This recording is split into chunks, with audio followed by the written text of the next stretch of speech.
Hey, what up? This your boy Cell Dog, and I'm doing this little quick video, a little studio walkthrough. I know I find it always interesting to see what other people got in their setup. So any producers out there might be interested in checking it out.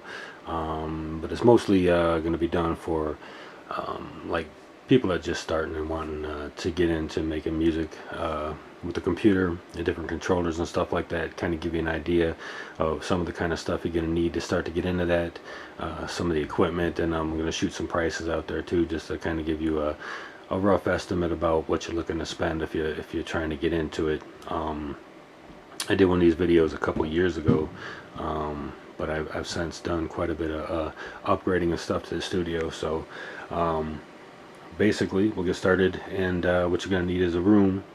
Don't need to be a big room. Most people just use a small spare bedroom or something like that. And that's basically what I got right here. It's just a small bedroom. The acoustics aren't that great in here. I don't have no sound treatment or nothing in here. But I don't do a lot of vocals, and the vocals that I do record, I do a lot of heavy processing and effects on them, so I don't really need really soundproof room to do those vocals in. But any room in the house will work. Then you're going to need to get a computer, and this is a computer I got here.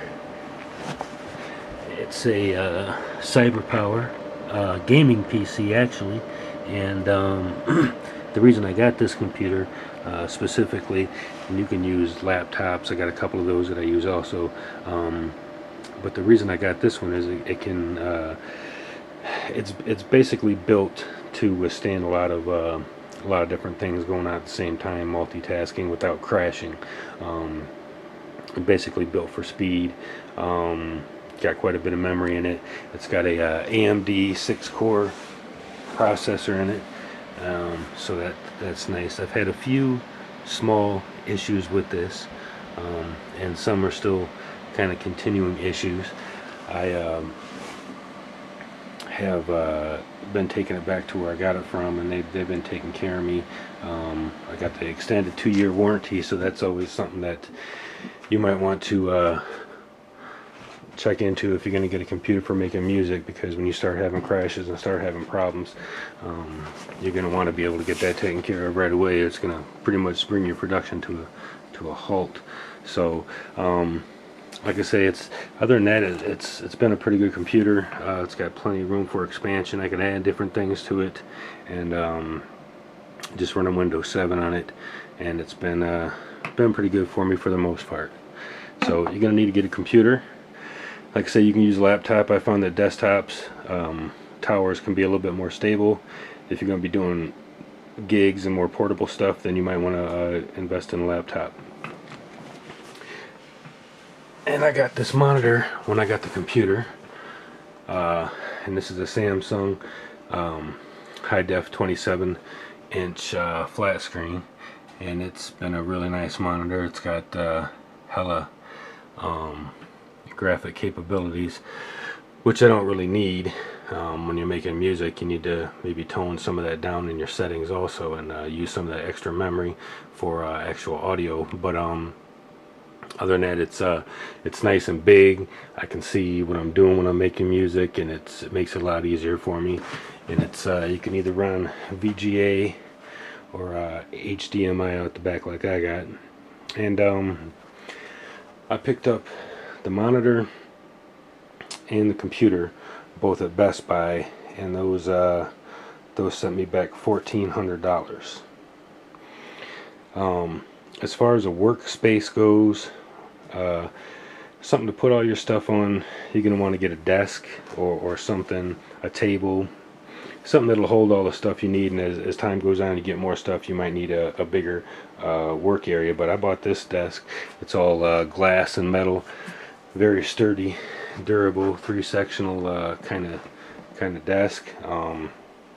It's an L-shaped desk, and it's really meant to go in a corner and face the other way, but I have it facing out this way because I'm kind of silly. But that's just what works best for me. So and I picked up this table at I don't remember if it was Staples or Office Depot, but I picked it up for $170.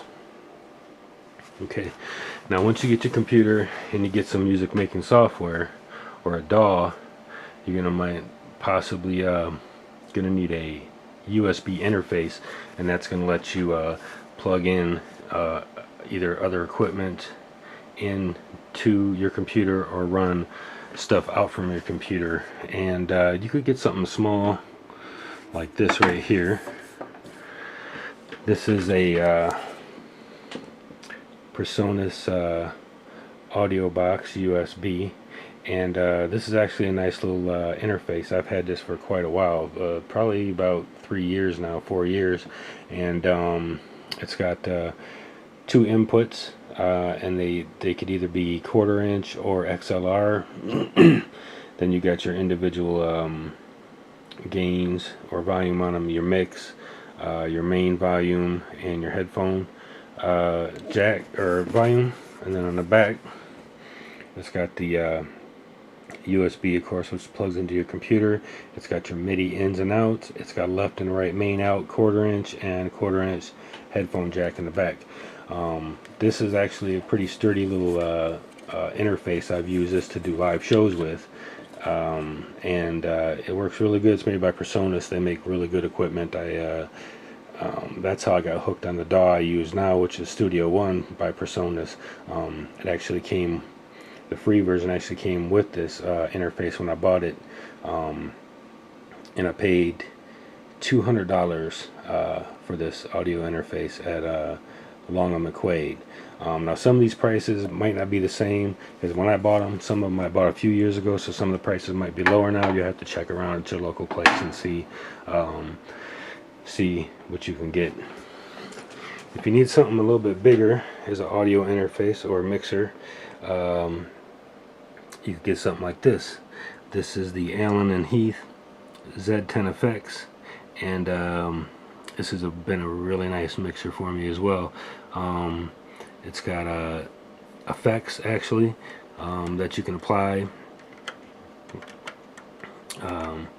and it's got a lot of inputs, 1/4 inch, XLR, RCA jacks, as well as a USB, so I can run this USB directly into my computer, and I can either run sound out of my computer into my mixer or plug in things into my mixer into the inputs and run them out into my computer to record them for music production. But it's got basically everything you need: your filters, your high, your mids, your lows, your panning, and all your level gains and everything like that. It's been a really nice mixer, and I had no complaints about it. And I picked that up at Long & McQuade as well, and that was $300. Now if you want to record some vocals, or need a mic for doing live shows, I would recommend something like this. This is pretty much a industry standard as far as just your basic mic goes. It's a Shure SM58. It's a really good mic, has really nice sound to it. I've used these. I use this in the studio here, and I use it for live gigs as well. It's been a really nice mic. Have had no problems with it.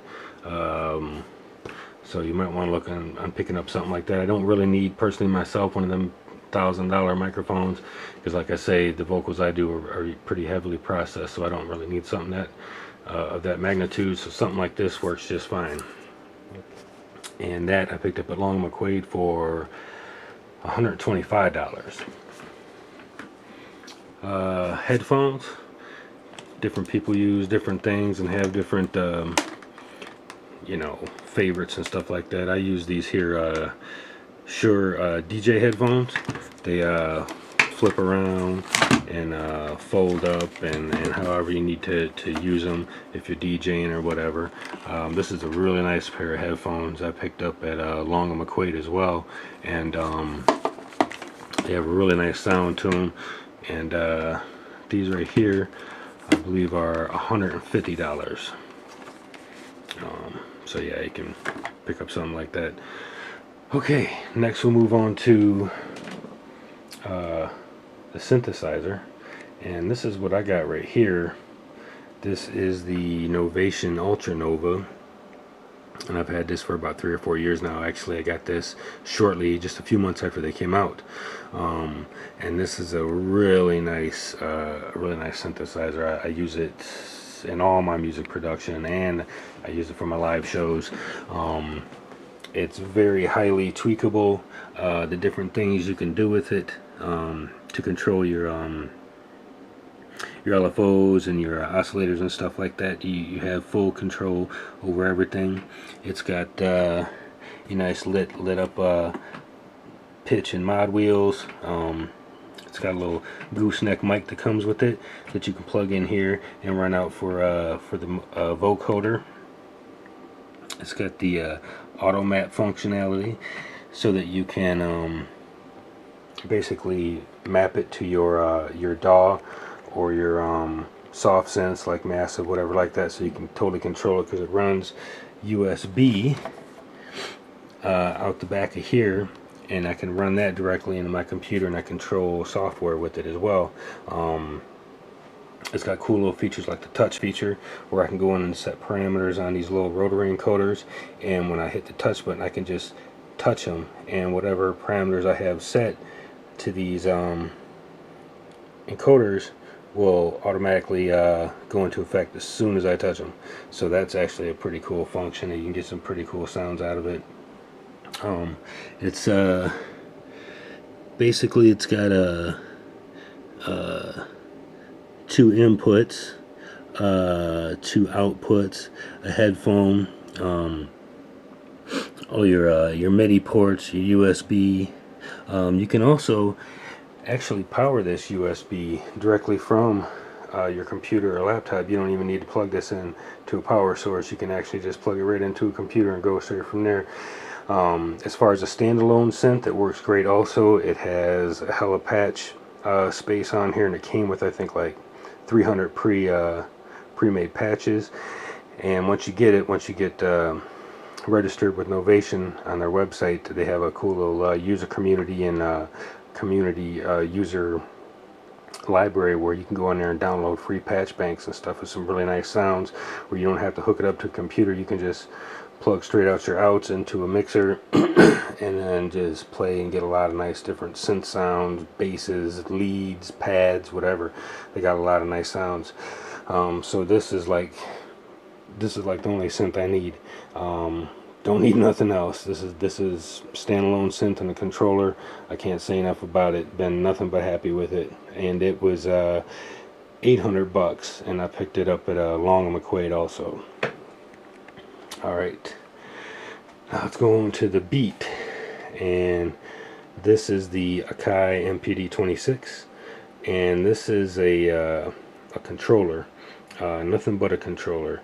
You can map this to your DAW if you're using Ableton or FL Studio or whatever you're using. I can map it to Persona Studio One as well, and can map the different pads, you can map the sliders, you can map the knobs to you know, add different effects or sounds, EQ, volumes, or whatever you want to do. And it doesn't, like I say, it doesn't have anything in it. It doesn't really come with any software. It did come with a software editor, and it came with a light version of Ableton, and it also came with like a shitload of drum kits and stuff like that from Hip Hop Tools. I got it from Hip Hop Tools through eBay.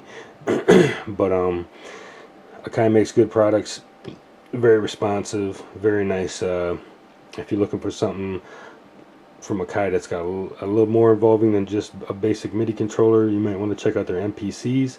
But this MPD is nice, and I've used this to do live shows as well. So $200 is what I paid for it, brand new. Now if you want something a little bit more involving,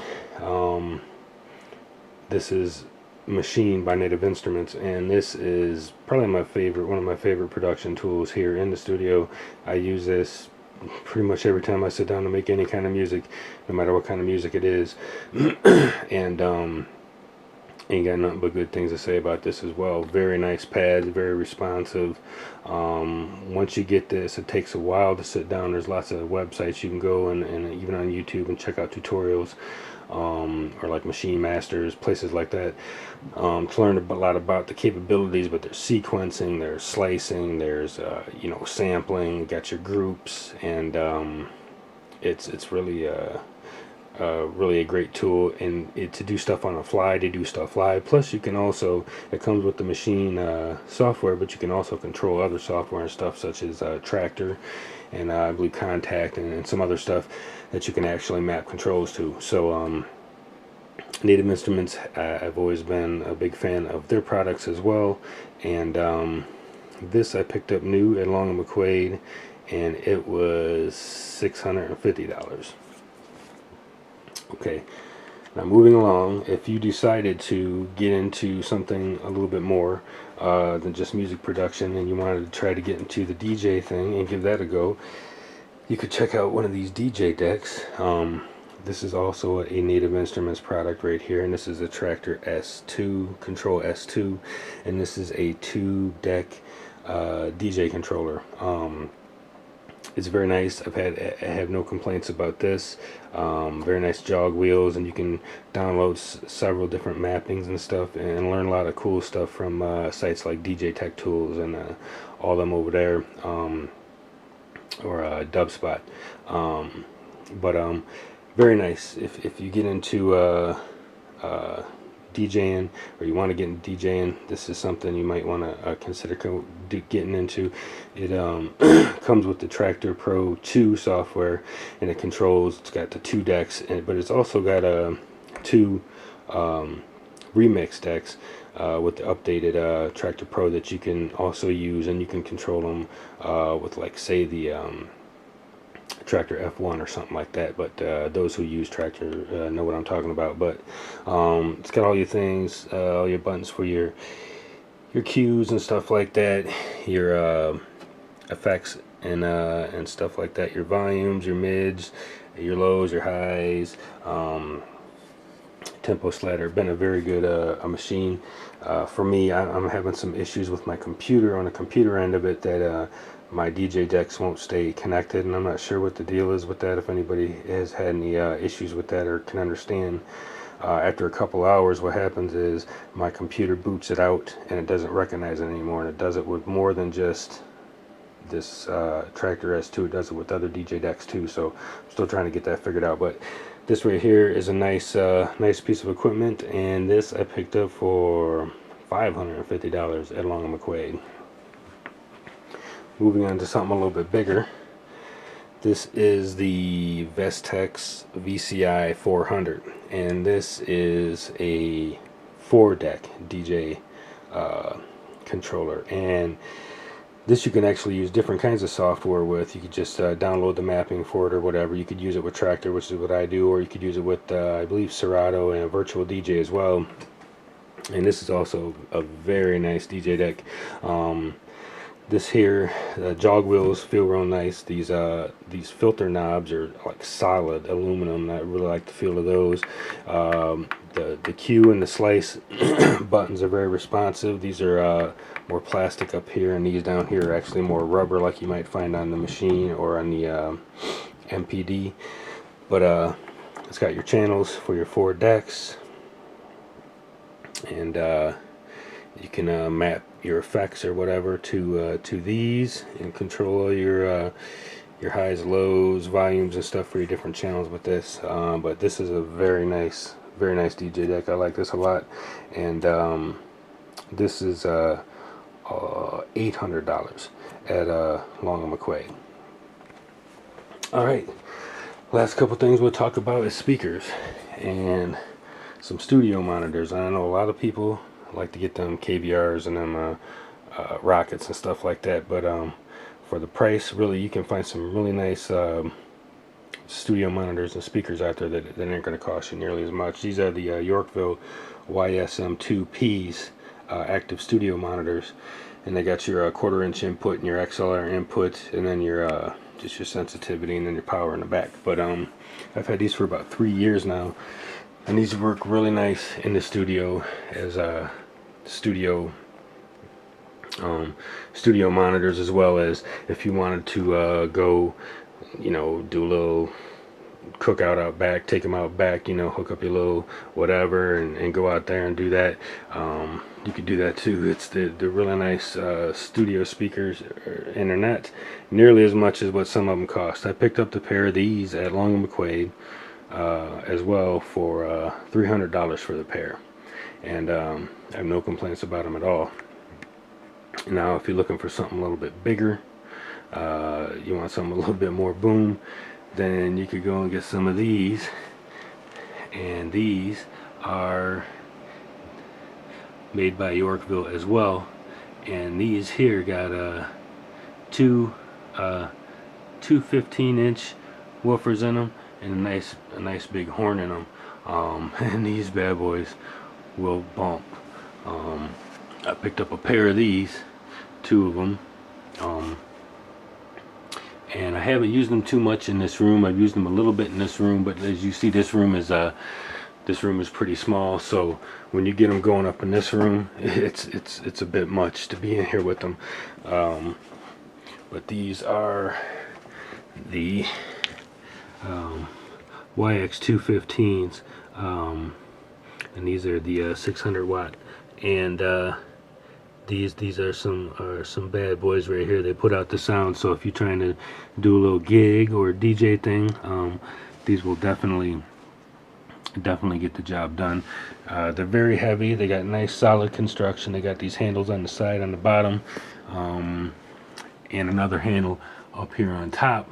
And the thing I really like about them is it has these wheels on the bottom, so all I gotta do is you know, tilt the speaker back, and I can push them around or tow them around on the wheels like a 2-wheel dolly or whatever, and they move around. They're very portable, very nice. I picked those up, and those are not powered. Those are not powered speakers, so I had to get an amp to power them. So I went ahead and picked up the Yorkville PX 1700 amp, and this bad boy makes them bump for sure. This is a very solid, heavy duty rack mountable amp, and it really puts out the power to them. And like I said, I'd go ahead and fire them up and let you listen to them, but you wouldn't be able to hear nothing but distortion in this room through this little camcorder speaker, because them shits bump. So I picked up the amp and the speakers, the pair of them, at Long & McQuade, and those ran me $1,700 for the amp and for the speakers. So and one last thing is, if you do vocals, I like this little bad boy right here. This is the Boss VE20 vocal processor, and what this does is you can add effects and dynamics, reverb, whatever you want to your vocals. You get your little setup, your dynamics, pitch correction. You could do like an auto tune with it, effects, distortion, radio, strobe, chorus, flanger, you know, preamp, and you can do delay, echo, whatever, and it's got a really nice sound to it. Another thing that it has on it is this looper, so if you want to get into some like live looping and stuff like that, is pretty cool for that. It's basically you press down the pedal, it's a foot pedal, and then you start beatboxing or whatever, or singing a melody or whatever into your microphone. You press it and it'll stop the loop there and keep looping it and keep timing it, and then every time you press it you can add something to it, and it'll repeat and build and build and build and build on that loop. So that's pretty tight if you want to get into some live looping. There's some cats out there that are killing it doing that. But this right here is put me back to $300 at Long & McQuade as well. So that's about it for now. Like I say, you don't have to get that extravagant with it. I just like to spend money like a goddamn fool. My wife is mad at me sometimes about that, but I got a lot of shit and I always want more. But the total of everything you see that I just showed you in the room is $7,645. Now, when you factor in some other things such as software, music production software, DAWs, loop packs, patch banks, any kind of soft synth stuff like that. Yeah, that on top, and then all of your just various shit, various little MIDI controllers, this little Korg Nano Key, and all of your cords, your patches, your connectors. Those are going to cost extra money. If you want like if you need like a powered USB hub because you ain't got enough USBs in your PC or your laptop or whatever, you get one of those and add extra slots. Something else you might want to invest in is a external hard drive, because back up your stuff as often as possible, because if you lose that shit you're gonna be mad as hell, because I know that happened to me a few times and it is not very cool. So you might want to get one of those to back up some stuff. I also got 2 laptops that I use for music production and for doing live gigs: a HP Pavilion DV6 dual core and HP Pavilion DV7 quad core. And right now I'm currently DJing with the iPad and the Traktor DJ app, which is a very nice app actually. It's very good, comparable to using the S2, which can't get to work with my computer because of compatibility issues right now. But that the iPad with the Traktor DJ app, and actually I bought it and like the week later they turned around and said this shit was free, so you can get it for free now. I paid for it, but it was well worth it. So you factor in all that other stuff, and that would put me well over $10,000 in shit, but we ain't gonna talk about that. But yeah, that's just a basic walkthrough. Check me out, subscribe if you get a chance, check me out on Twitter, whatever. I haven't really been doing the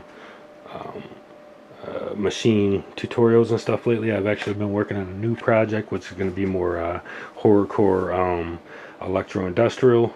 Check that out. I'm going to be putting up a new Twitter account and YouTube channel that's going to be dedicated strictly to that project.